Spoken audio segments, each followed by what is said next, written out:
Vamos a nuestra segunda sesión, la segunda parte de esta sesión, de esta tarde fría de Harvard, como decía, que estará dedicada también a Cuba, pero en este momento vamos a pensar más en términos literarios, concretamente poéticos, que en términos lingüísticos.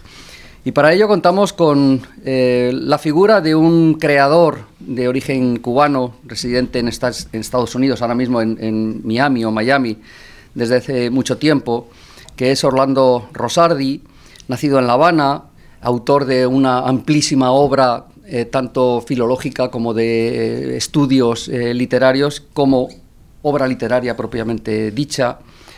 Tiene, por citar algunas de sus obras, como obras más destacadas, el Teatro Selecto Hispanoamericano Contemporáneo, La Última Poesía Cubana, que fue una antología que realmente hizo época en su momento, o una historia de la literatura hispanoamericana contemporánea en cuanto a estudios literarios. En cuanto a obra poética, pues por citar alguna, aunque seguramente no serán sus favoritas, o tal vez sí, luego nos dirá, podríamos hablar de Los pies en la tierra, de Canto en la Florida, o también después su colaboración como estudios literarios en el volumen colectivo dedicado a Gabriela Mistral. Él es académico de la Academia Norteamericana de la Lengua Española, es miembro del PEN de Escritores Cubanos en el Exilio, de la Asociación Nacional Cubana de Educadores. En fin, es una gran personalidad de la literatura cubana, que hoy viene a hablarnos de su obra y de la literatura, de la poesía cubana en general, pero no viene solo, viene acompañado de un polifacético compañero de mesa, ensayista, periodista, crítico literario, también historiador de la literatura. Se trata de José Prats, que ha preparado diversas antologías, y entre sus más recientes trabajos está pues, uno llamado el Proyecto Paradiso para la UNESCO, o una antología de las que probablemente nos hablará después. Así que José Prats estará en conversación con Rosardi, y entre ambos nos harán un panorama de la poesía cubana y específicamente de la obra de Rosardi. Así es que muchísimas gracias por venir y bienvenidos.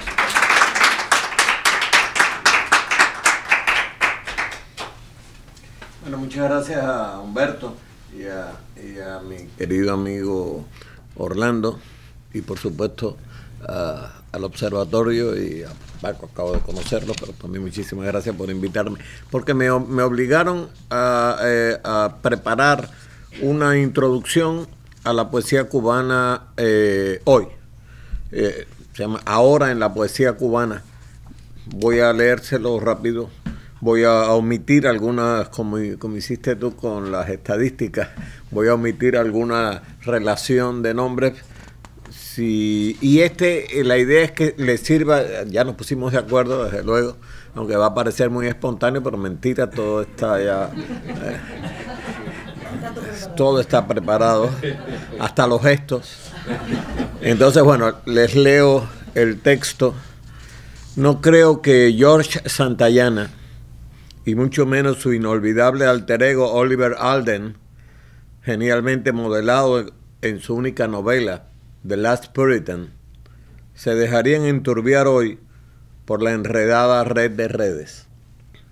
El tumulto cibernético no evita valorar los poemas escritos por cubanos que confluyen desde 4 generaciones.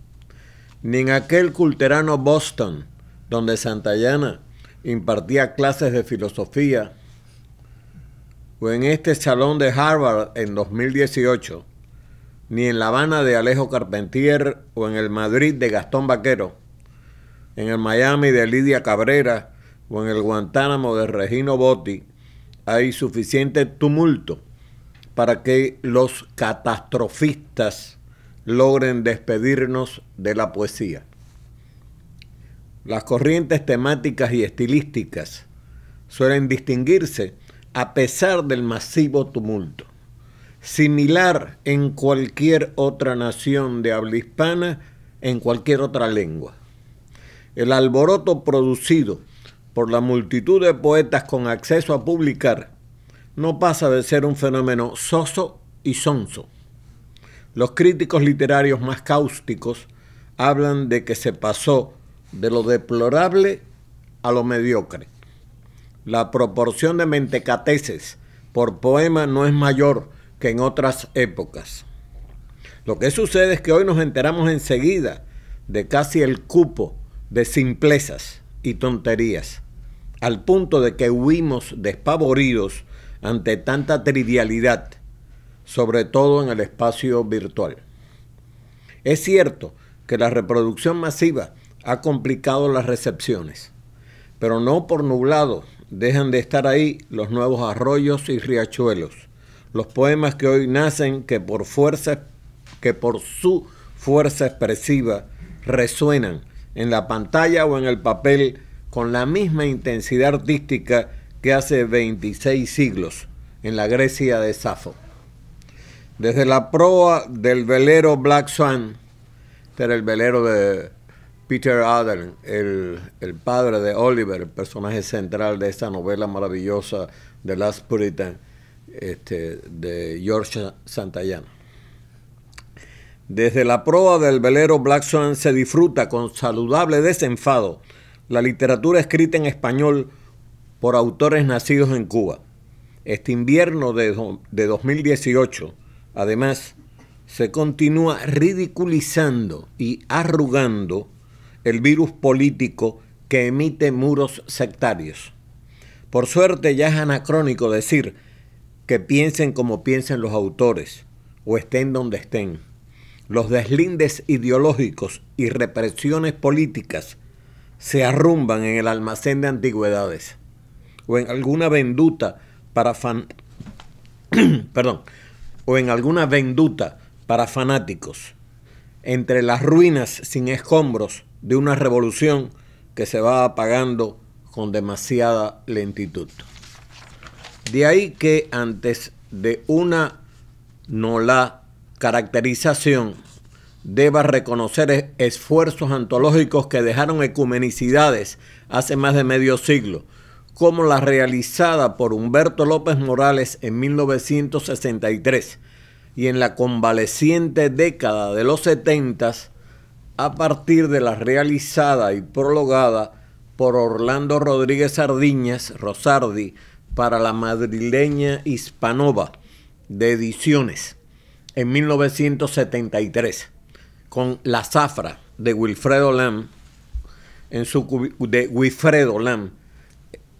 cubierta, bajo el volátil título de La última poesía cubana. Allí los autores fueron seleccionados por los valores artísticos de sus textos y por más nada. Aunque ciertas presencias y ausencias, como suele ocurrir con las antologías, no dejan de adornar aquel encomiable esfuerzo pluralista. Tal carácter democrático es enfatizado por Rosardi cuando afirma: tanto dentro de Cuba como fuera de ella surge la nueva grata de la buena poesía en el trabajo cumplido de un poema terminado. Y defiende con justeza premonitoria, dice, un criterio de probados valores poéticos. A contextualizar en 1973, que es cuando aparece, en el medio de lo que un cariñoso eufemismo llamó quinquenio gris de la cultura cubana, criterio desde luego que hoy suscita polémicas artísticas y estéticas, pero no olvida aquellas ternuras policíacas y cielos partidistas que censuraban con genuina saña.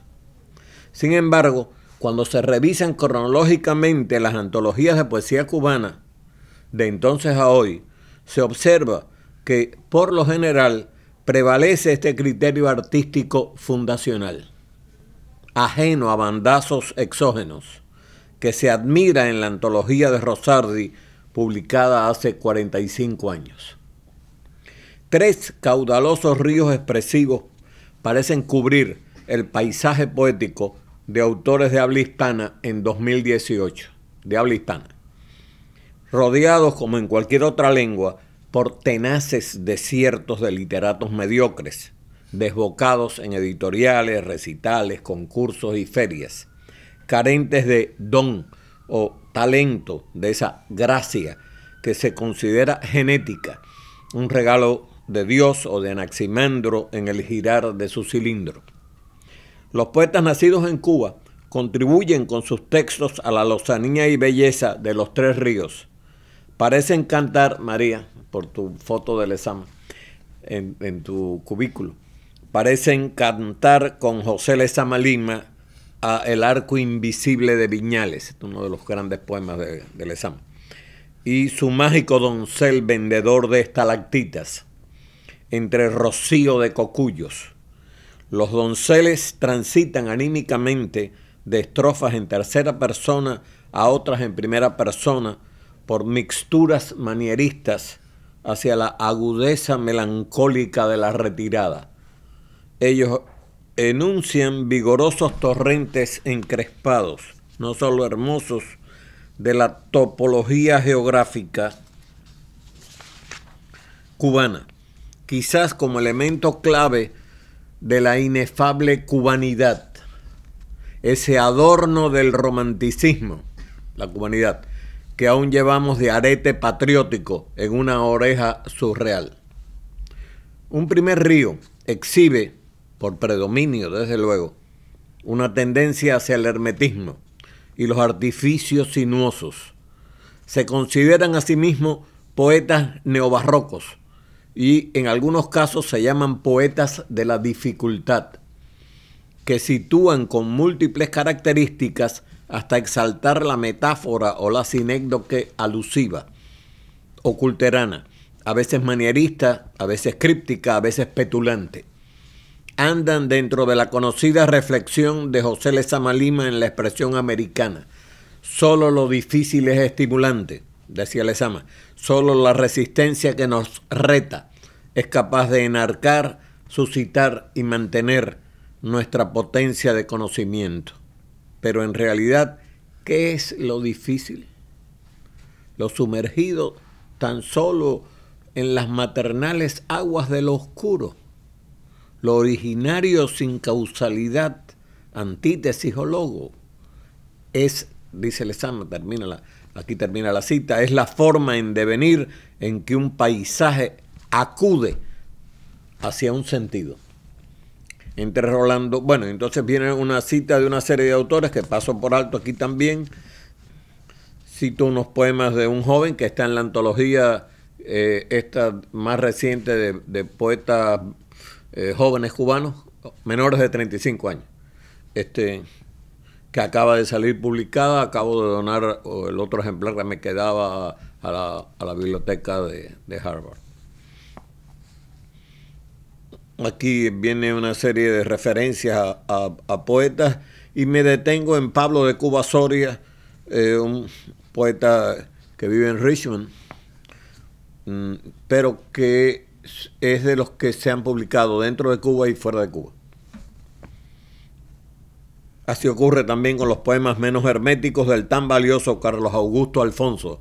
Este es quizás de los poetas que viven en Cuba el más interesante. También de Rolando Sánchez Mejía, este vive en Barcelona, y de los otros integrantes del grupo creador de la revista Diáspora.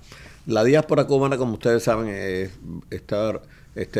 tengo un amigo que llegó a Reykjavik y había un lugarcito que se llamaba El Mojito, en Reykjavik.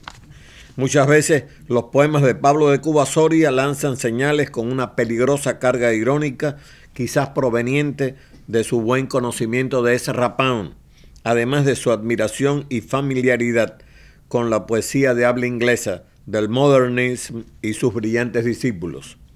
En esta última dirección están poemas de Canto de Concentración, su más reciente cuaderno.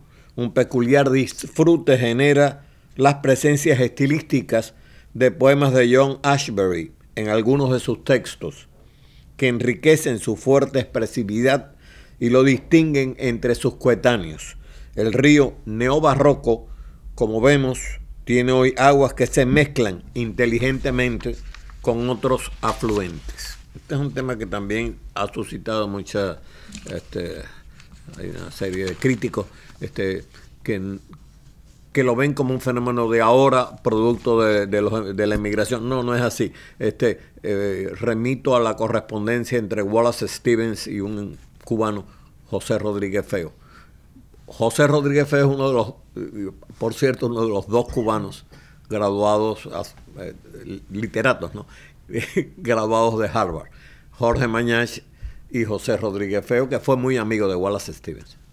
Bueno, un segundo río, la imagen del río implica movimiento indetenible, transformación dialéctica, exhibe giros coloquiales que tuvieron tanta popularidad a mediados del siglo pasado, cuando lo que se convertiría en un Amazonas apenas era un arroyo, aunque muy cristalino, con textos espléndidos, como el tan representativo poema La isla en peso de Virgilio Piñera, publicado en 1942, el cuaderno de Dámaso Alonso, Hijos de la Ira, 1944-45, o los poemas iniciales de Nicanor Parra, el chileno.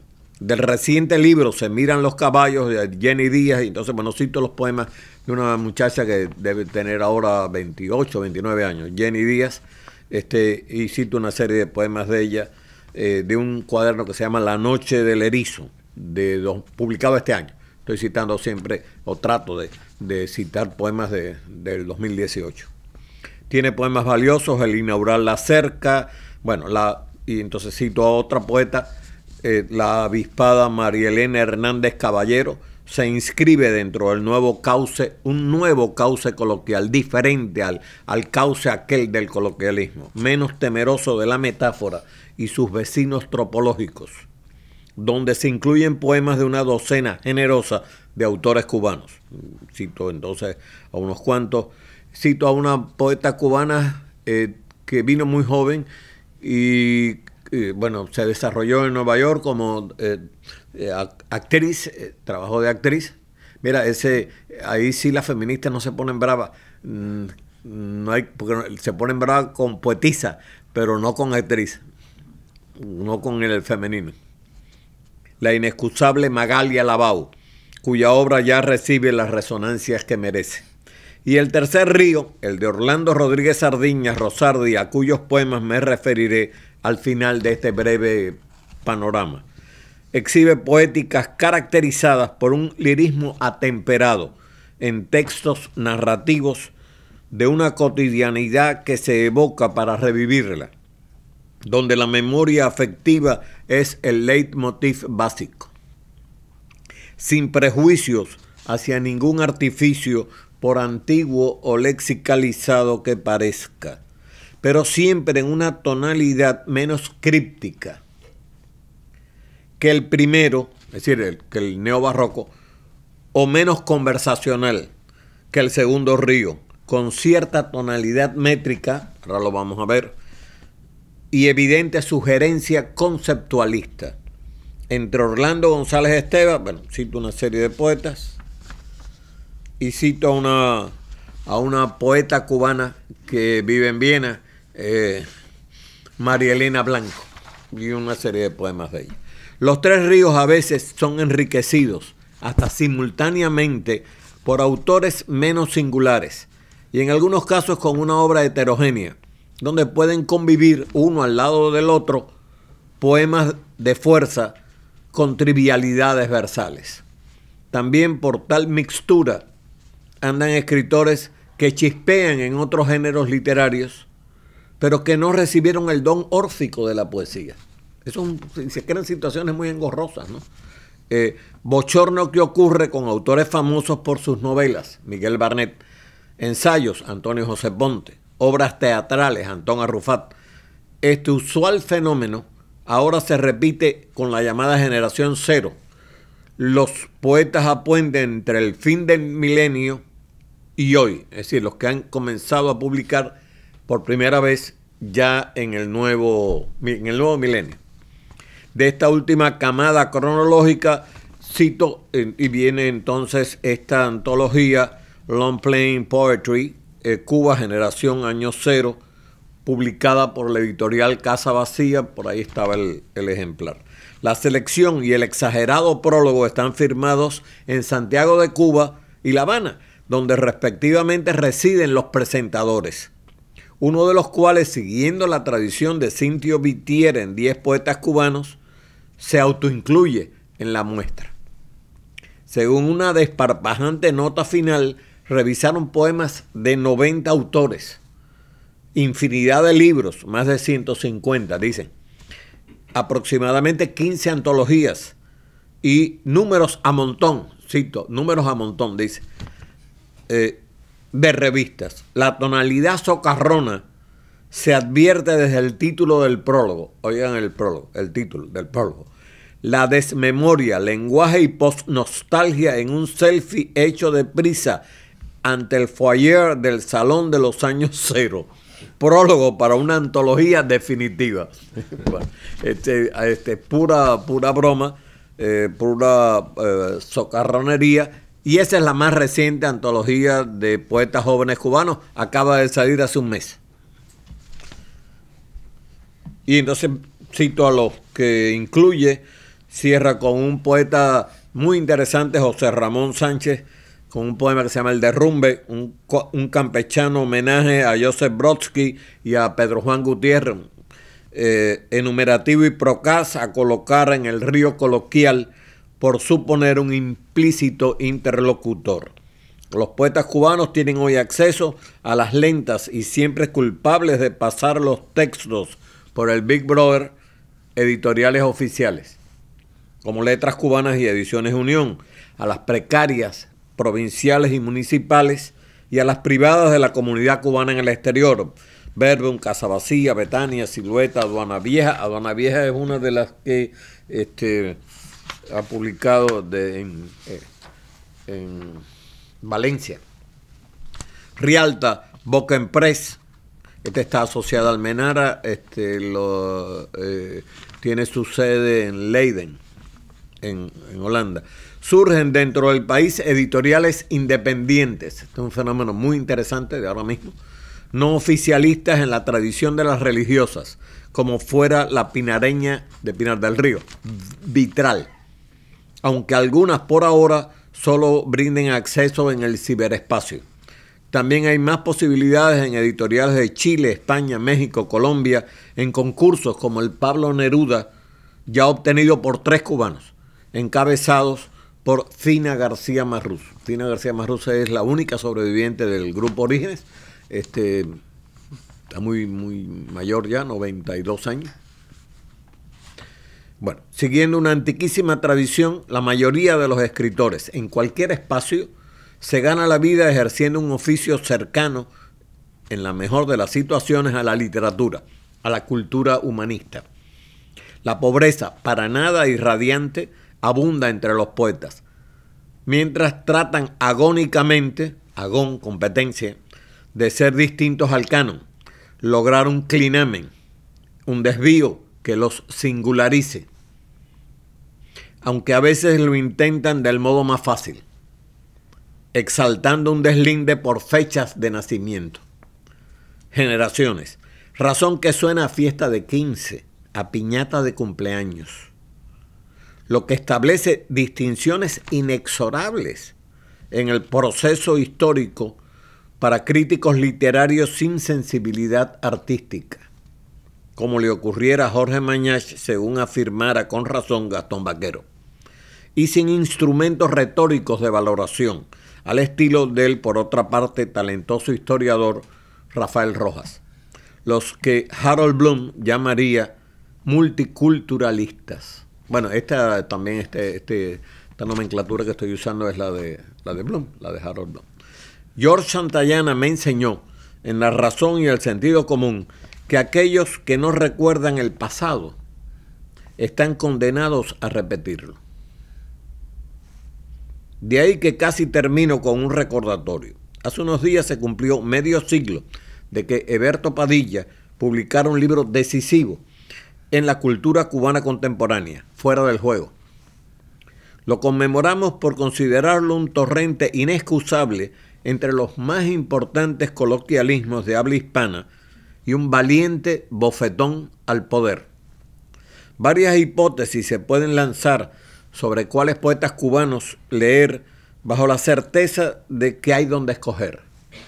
Viven diversos círculos de lectores, grupos bien disímiles y discrepantes, porque como afirmó Wallace Stevens en sus adagia, a la larga la verdad no importa.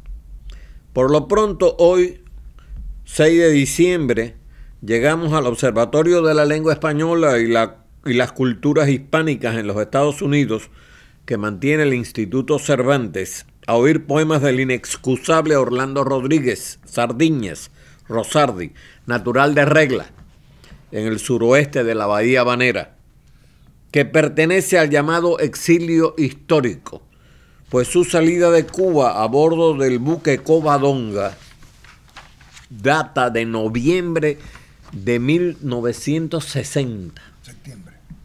De septiembre, perdón. De 1900, no, es que aquí digo septiembre y lo leí mal. De septiembre de 1900, bueno, mes más, año menos. Para mí representan 2 meses.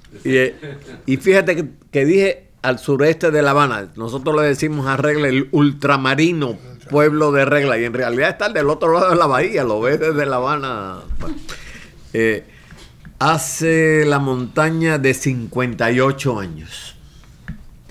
Poco después, ya actor y dramaturgo, obtendría su doctorado en la Universidad de Texas con una brillante tesis publicada bajo el título de León de Grave, una poética de vanguardia, con Ricardo Gullón de exigente tutor, y el propio poeta, famoso por su despiadado sentido de la crítica, elogiándolo, tras 3 conferencias pronunciadas por Rosardi en Santa Fe de Bogotá. Enseguida, profesor universitario, pronto comienzan a ser publicados sus cuadernos de poemas, a aparecer en diversas revistas y antologías.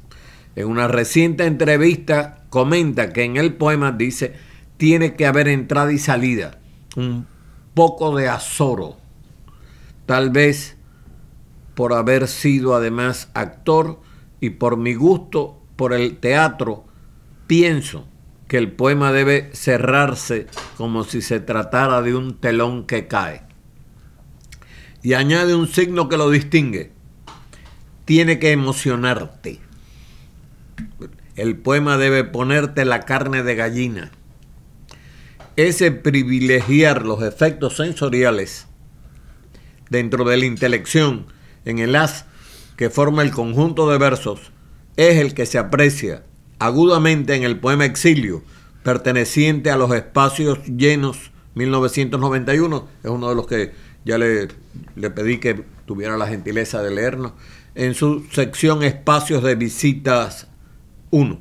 Allí las preguntas, el clásico ubi sunt de los poetas latinos, logra transmitir la sensación de que no tiene tierra, del que no tiene tierra, desterrado o transterrado, que cree solo en llegar, porque dice, es eso todo, lo atado es el deseo al transitar por los asuntos, lo que fluye en las mareas a la playa y queda caracol por las arenas.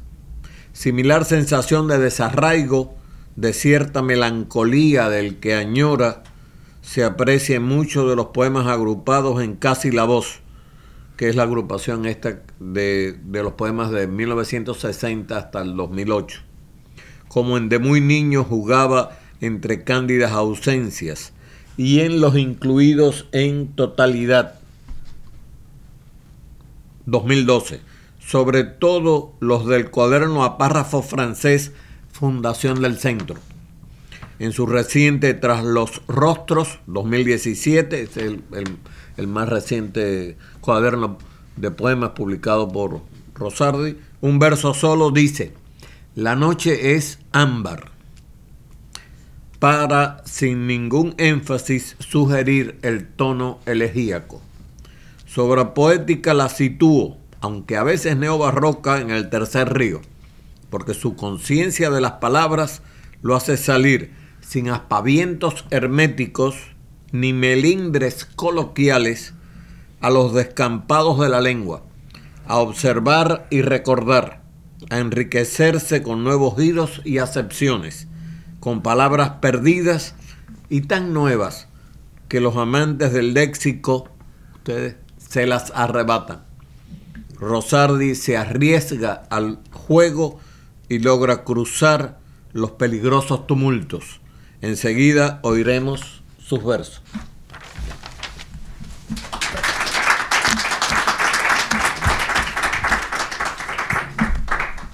Bueno, ¿nos queda tiempo? Esto, a ver, darle las gracias a mi amigo, nuestro amigo Paco Moreno, que ha tenido una idea estupenda en hacerle este homenaje a Humberto, que ya es de la casa, y a los amigos aquí reunidos. Está muy bien, porque siempre la poesía, entre pocos, mejor. Así, los pocos que están aquí. Es interesante lo que ha hecho Paco. Le comentaba que por qué unir esto de filología, lingüística, con poesía. Bueno, pero lo han visto ustedes casi. Se ha mencionado que el primer libro de Humberto, primero, es un estudio y una antología de poesía. Así que, ¿por qué no terminarlo en él? Y resulta que en esa antología el poeta más joven soy yo. Así que hemos cerrado el círculo y hemos coincidido en esto. Mira qué bien, lo has hecho, te lo agradezco mucho. Es decir, que hemos hecho algo, pero sabio, Paco, ha puesto esto junto y dice, aquí estamos. Fiat Lux. ¿Qué vamos a hacer? Poesía siempre es una cosa... Yo lo veía con mis alumnos. Cuando íbamos a decir poesía, a hablar de poesía, yo decía, ¡ay, Dios mío! Lo que viene ahora aquí. Y es así, eso pasa. La poesía sucede que algunas personas ponen pie en polvorosa cuando dice alguien va a decir poesía. A correr, como decimos en Cuba, liberales del perico. Es una cosa que me sé en Cuba. Fuera. Quizás la culpa la tengamos nosotros, los propios poetas. Él hablaba de uno de esos ríos oscuros, de esas cosas que... Yo tengo un pequeño poemita, está por aquí, no sé, ahora ya leeré, que decía, la poesía construye su casa con dos puertas. Una de entrada, el yo. Otra de salida, el otro. Si no existe el otro, el yo se queda encerrado y nadie lo entiende. Esa es la culpa. La otra cosa es que la poesía también debe ser dicha y puede ser dicha. Sí, el hecho de que haya estudiado drama y he hecho teatro, bueno, muy bien, me alegro. Pero hay una manera. Yo he tenido la suerte de tener buenos profesores en la Universidad de Texas, como Ricardo Gullón, que mencionó él, para mi tesis. Pero también he tenido otros profesores que me han enseñado a través de leer su obra, y ya hablaremos de él, diré algún poema, es Jorge Luis Borges, que fue mi maestro, en Texas estuvo. Es decir, he tenido esa suerte. He tenido la suerte de estar en España con... bueno, digamos, Cuba, España y Estados Unidos son mis tres países. Yo digo que soy poeta cubano-americano, que tú me dices cubano-americano, claro, porque llevo aquí muchísimos años, porque quiero Estados Unidos. Y porque he estudiado muy cerca de aquí. Mi BA lo hice aquí cerca, de New Hampshire, the University of New Hampshire, así que yo conozco Boston, conozco Nueva Inglaterra porque me ha pasado algún tiempo. Precisamente en un dossier que acaban de sacar, una editorial, sacaba un dossier aquí que se llama Sobre mí, el dossier de Orlando Orozco. ¿Y qué sucede? Que aquí hay, ya que ha hablado mis amigos José Antonio Samper, ha hablado de ciertos autores y tal cual, aquí hay una foto que aparecemos aquí abajo. Esta foto no aparece Humberto, pero es más importante porque fue tomada por Humberto. Humberto tomó esta foto. Y esta foto, ¿quién aparece en esta foto? Pues yo aparezco, imberbe, joven, a mano derecha, don Marcel Batallón. Y a mano izquierda, Rosenblatt. Y después otros, entre ellos Ana María Barrenechea.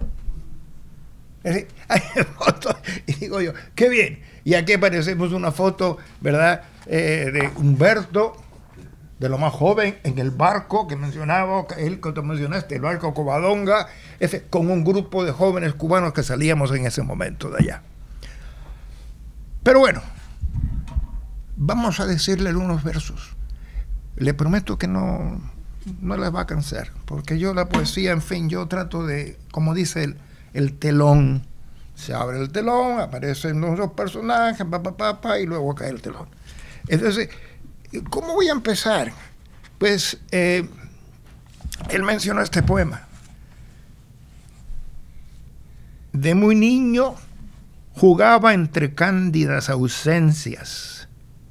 Mi madre me traía desde lejos manantiales de agua fresca en su sonrisa, y él, mi padre, viejo como una higuera, me frotaba tiernamente la cabeza como queriendo abrir, sin yo saberlo, brechas de todos los sueños por cumplirse.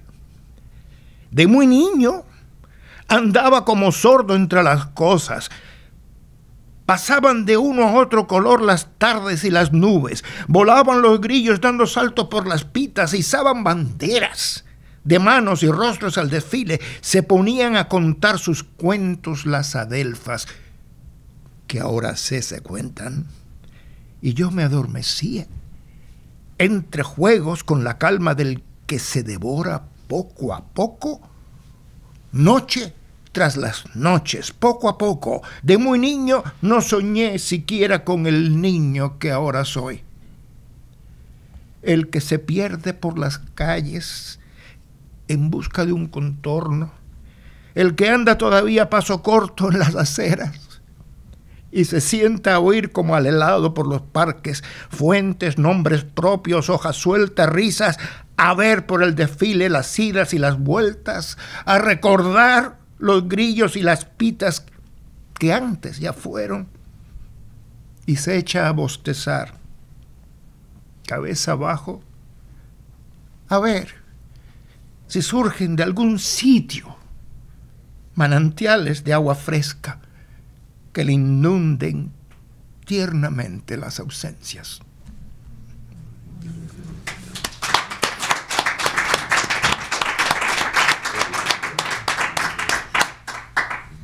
Claro, Borges fue para mí algo impresionante. Ahora hay unos poemas que le dedico a Borges, claro, ¿cómo no voy a hacerlo? A mí me encanta dedicar poemas a la gente, así que si ustedes siguen siendo mis amigos, pronto tendrán un poema con su nombre. Entonces sé que hay uno que Borges se cuenta a sí mismo la historia de su vida. Se pierde entre los versos que le encierran, se aproxima al balcón y mira desde arriba por los ruidos Maipú con sus esquinas. Borges nunca se ha contado nada, o casi nada. Siempre dice a los demás su cuento. Se alegra y ríe como un niño al poner por las estrofas puntos de su carne y de sus huesos. En las hojas de un cuaderno, en las páginas abiertas, se divierte diciéndoles a todos que existe un algo que está a un paso de la mano en el poema, que las cosas pasan vivas como muertas, que los espacios no existen, que el tiempo juguetón y a buen recaudo es otro tiempo por las letras. Borges se recrea por las sílabas sueltas. Se para a dar sus pasos, se detiene el ritmo de su voz y se echa a pronunciar un padre de él, largo, serio, insospechado como un templo. Luego entra por su espacio que no existe, por su tiempo que no encuentra, en el trazo escueto y fijo de su risa, mirando cosas a uno y otro lado de la noche, moviendo con sus ojos que ven todo en el poema, como un tablero sin torres, sin caballos, sin alfiles. Las palabras suyas, regadas por los libros, y se dice como nueva, limpia, transparente, diminuta, la historia de su vida entera. Y claro, tengo que seguir con Borges. Esto lo hice hace poco, no hace mucho. Por eso no está en libro, está aquí en una hojita. Dedicado al otro, a Borges, que es quien le ocurren las cosas. Borges tiene en El Hacedor una palabra, dice, al otro, a Borges, es a quien le ocurren las cosas. Digo yo en mi poema: fue por aquel entonces con seña y sol tejano, Borges andaba con madre y sombra a cuestas. Yo, de paso, por caminos que se andaban saldando a saltos cuentas por la misma ruta, andando una con otra la palabra entera, de retozo entre cuentos ya aprendidos y al desfile por calles de subidas y bajadas, y Borges haciendo de las suyas por rincones y cancelas, robando piruetas, ritos, acertijos, calendarios, limas, umbrales, atlas, copas, clavos, sin prisa y con bastón entre las flores. Jaras, auturios, cautos y un horizonte de lupinos, la alfombra aquella azul del ultramuz florido, la mirada recogida por la tierra del camino y la palabra una y otra vez con la palabra exacta en la cuesta ya empinada, como un mundo que era ver mirar de nuevo en las estrías espacios de sus ojos entrando por los ojos míos. Ojos suyos que ven más que los ojos míos, y en su pupila crisantemos y cielos destapados. Allí, de frente, en lo alto la torre de los libros, y Borges, subido, vez tras vez a sus alturas, llenando con su risa aulas y pasillos, cruzando parques, fuentes y cancelas, metiendo picas por todas las esquinas, con su andar surcado de palabras solo. Fue la fecha entonces de ese día, uno igual que uno y otro igual con que marca el sol tejano. Y Borges, sin ver, mirando todo desde dentro, pisando los pasillos, tuteando sin palabras cada verso, cada estrofa, cada página vacía, poniendo a salvo el alma entre cuartillas, sembrando su universo entero de poemas con sus magias y sus dones, su espacio aquel sin muros, su azar repleto de penumbras, ritos, sueños, golpes de oro suyo por las letras, y la flor aquella sigilosa en las páginas de un libro. Bueno, esos son dos poemas que he dedicado a mi maestro, uno fuera todavía y otro dentro. Como hablaba yo de que yo dedico cosas a poemas, a poetas, a otras personas, aquí hay uno que tampoco, esto no se ha publicado todavía, y dije, bueno, vamos a hacerlo esto, y porque todo el mundo conoce a este señor. El poeta Walt se sienta a cavilar en una esquina. Tiene arriba, dice Walt Whitman, como meditaba en silencio considerando mis poemas, deteniéndome largamente en ellos.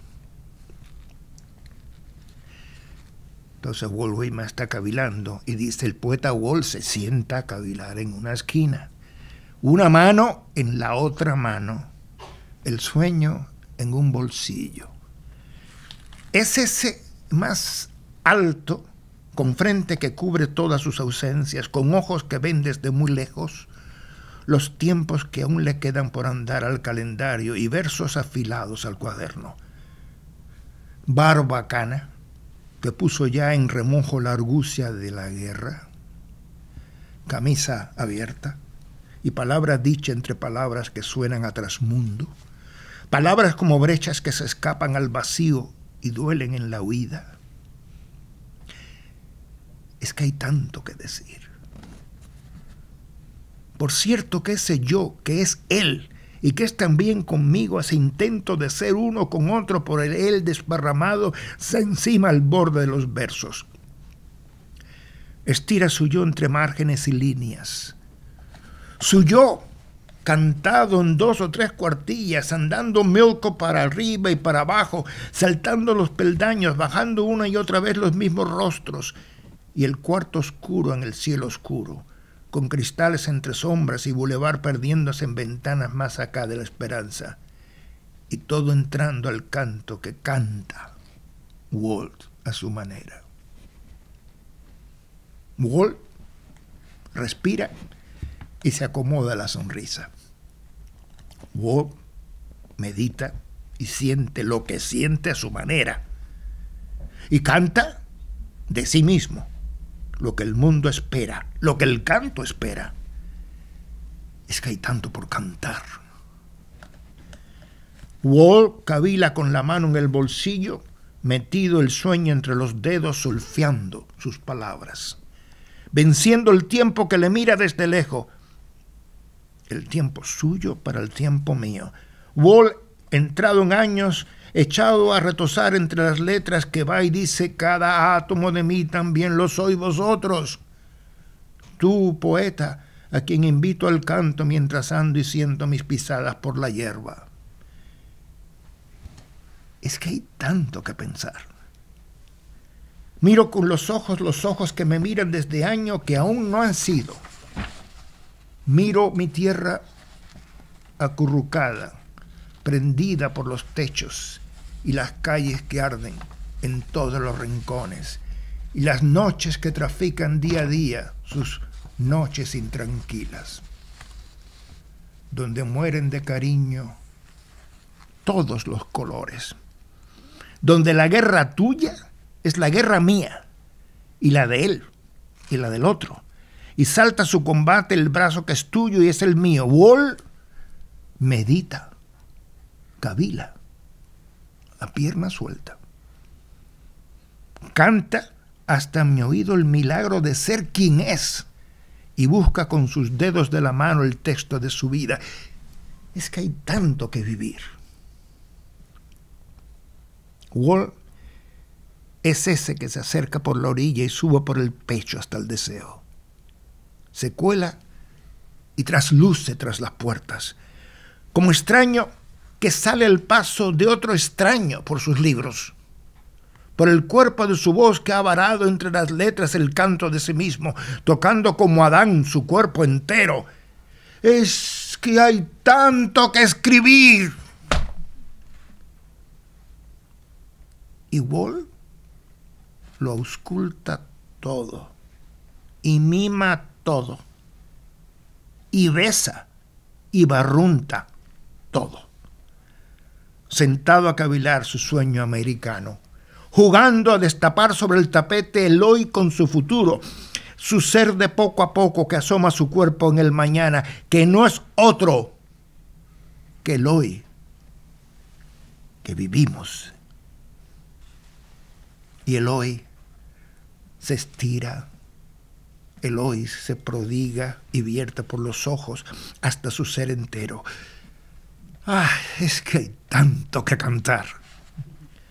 Walt es más que Walt por el camino, y siente que su nombre es pez de por sus aguas, y el verso le acaricia su cuerpo sumergido, un rayo revivido de los sueños que ha quedado, de un salto por los libros atado, a viento en popa, a ras de la palabra. Porque el hoy de ese pasado es su estarse ahora vivo. agazapado, a pierna suelta en el poema. Bueno, a ver las caras si no están muy cansados. Tenemos 5 minutos. 6. 6 y medio. Nada, a ver.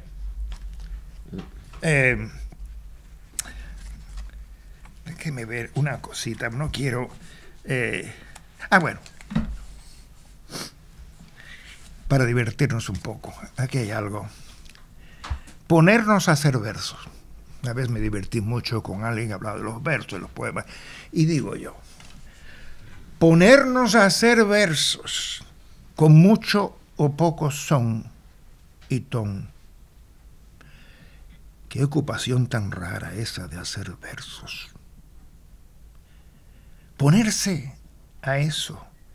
Meterse uno de lleno en esas cosas, traer a cuenta sombras y tristezas, golpes de frente y de costado, lo empinado o muerto de la vida, las paciencias, impaciencias, lo atado y vuelto a atar y desatar, lo partido y repartido, las cosas que son y que no son, regado todo en el papel, sin el más mínimo recato. Qué raro es eso de hacer versos. Ponernos a eso de hacer versos como pobres de solemnidad, hambrientos de ideas, con el alma toda en cuello y la pluma en ristre, desarmados, sin alce ni realce, sin voz ni voto, sin nada que llevarnos al bolsillo, tiesos y confesos, perplejos, ante tantos que hacen versos. Y que alguien diga, oh, pobre, se tragó el anzuelo del poema. Y rima cuando puede por las estrofas entre una y otra idea, una idea peculiar, con brillo, de otro verso que en su pozo cayó tranquilo suavemente un día.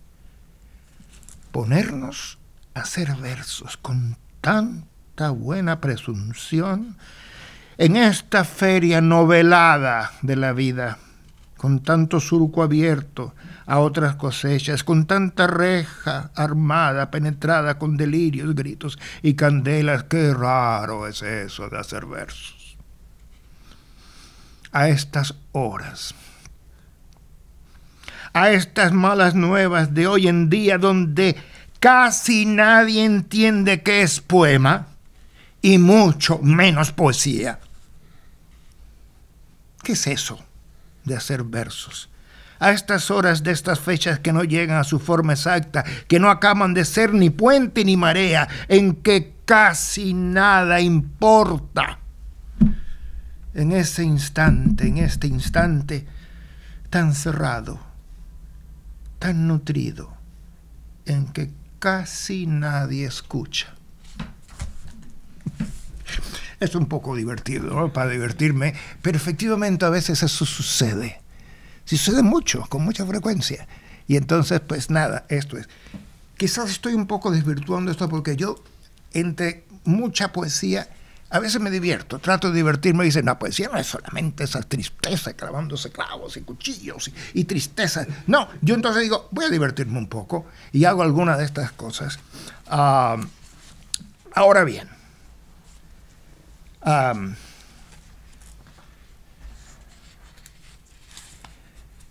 hay algunas cosas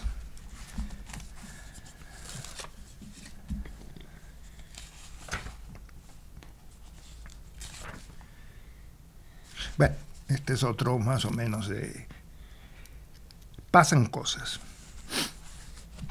Amigo, te digo, pasan cosas. Pasa que en sus jaulas me florecen versos, que a los tiestos crecen alas y vuelan de noche con amor y girasoles por mi cama. Pasa también que a veces me despierto y al fin de la jornada he hecho mis cuentas y sucede que no queda luego ni para el suspiro. Pero pasan cosas con intrépida frecuencia, como que alguno logró la lotería y me pongo a soñar los ojos para arriba. Ay, si eso me pasara, qué cariños compraría. Pasan cosas muy tremendas, te digo, cuando voy y vengo del empleo. Que entre el ir y el venir conozco a un pobre que en su esquina le han nacido alas y vuela con amor y girasoles por mi cama. Se congelan de repente amor y girasoles. Y esa noche pasa que me crecen jaulas.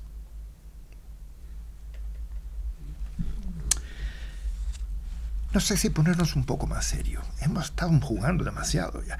Y entonces aquel crítico que es muy amigo, bueno, y que ha dicho, pero este no es el Orlando que yo conozco. Dios.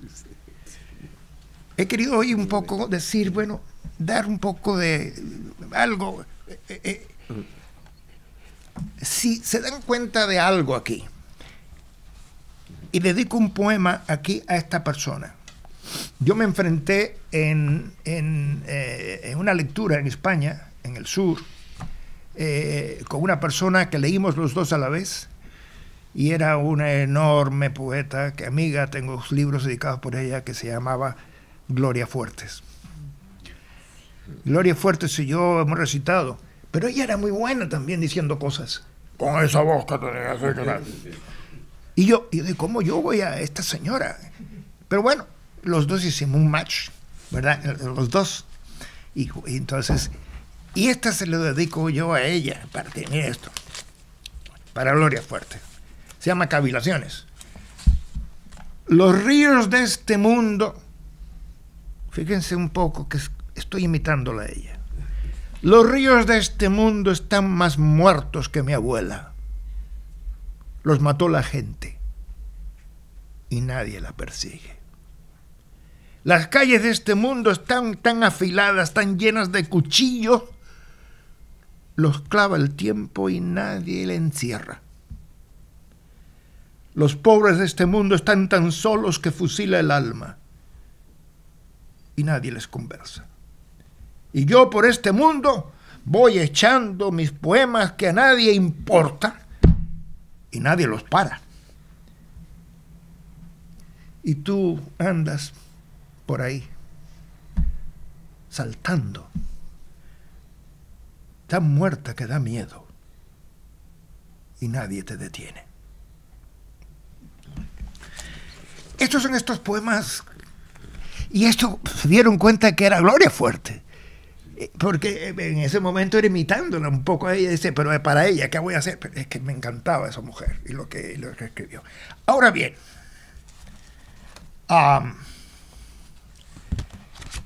ya para terminarle, quiero decirles, hay unos poemas,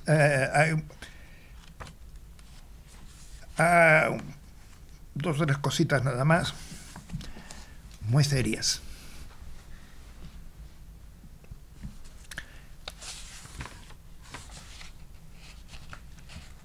Uno se llama La Nada. Cuando uno llega a cierta edad como la mía, empieza a pensar ¿qué hay del otro lado? Y entonces surgen poemas como La Nada y El Todo. Hay dos poemas. La Nada precisamente está dedicado a este señor, a José Prazzarioli Marucci, su esposa y Ariadna. Y este poema dice: antes del todo, Dios creó la nada. En su altura singular algo como un hueco se agitaba y se hacía grueso y más intenso a medida que el espacio se fundía por lo oscuro. Y en su centro, lo que aún no era, era un algo entero del quizás y del acaso, repleto de acuerdo y desacuerdo, de ciencia y de inconsciencia, lleno hasta su fondo de armonía no escuchada todavía, de una realidad desatendida, de una idea que flotaba en lo imposible entre el aquello pasajero y el quizás resucitado. Allí donde el milagro no estaba entre sus planes y lo humano saltaba entre confín y lejanía, porque el todo surgió de la costilla izquierda de la nada, por el dedo aquel de Dios tocando el otro dedo del vacío. Y el todo cubre y cunde como techo en la aurora, sale por uno y otro lado, del lado de las cosas, desde un centro en medio de aquello y esto de la historia.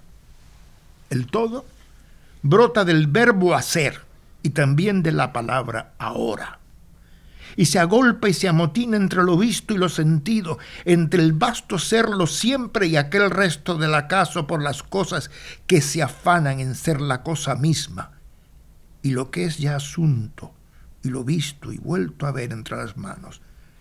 El todo es hecho y contrahecho, es parte del estar ya fijo, en la punta del paso de las horas y el sumo del hoy día. Es tierra y fuego limpio un tiempo, y agua y sol y viento y aquello que nos queda en medio de los ojos, lo que vale también lo que más brilla y crece el correr de un sueño a otro sueño, de una a otra idea, del azar acariciante que ha quedado entre las ramas y se empina, encarama y se eterniza en los rincones, fiera, crudamente, hasta atarse de un golpe con la nada. Y termino, porque no hay tiempo, en algo que se llama espejo. Este me gusta a mí, tiene su intríngulis. Alguien, porque yo viviera, tuvo vida. Para que yo hablara, echó afuera su palabra. Alguien, para que yo diera el primer paso, pisó a su tiempo el suyo y cruzó antes el mar que yo crucé también un día. Antes, ese alguien vio la luz que ahora yo miro. Las tardes y las noches que se apagan igual que yo, las veo, las vio alguien primero. Alguien antes bebió el aire que respiro y soñó un sueño igual al que yo sueño. Alguien, para que sea yo quien soy ahora, cruzó las mismas calles y dejó su despedida ante un espejo igual que el que hoy refleja el mismo rostro que me mira desde lejos. Gracias.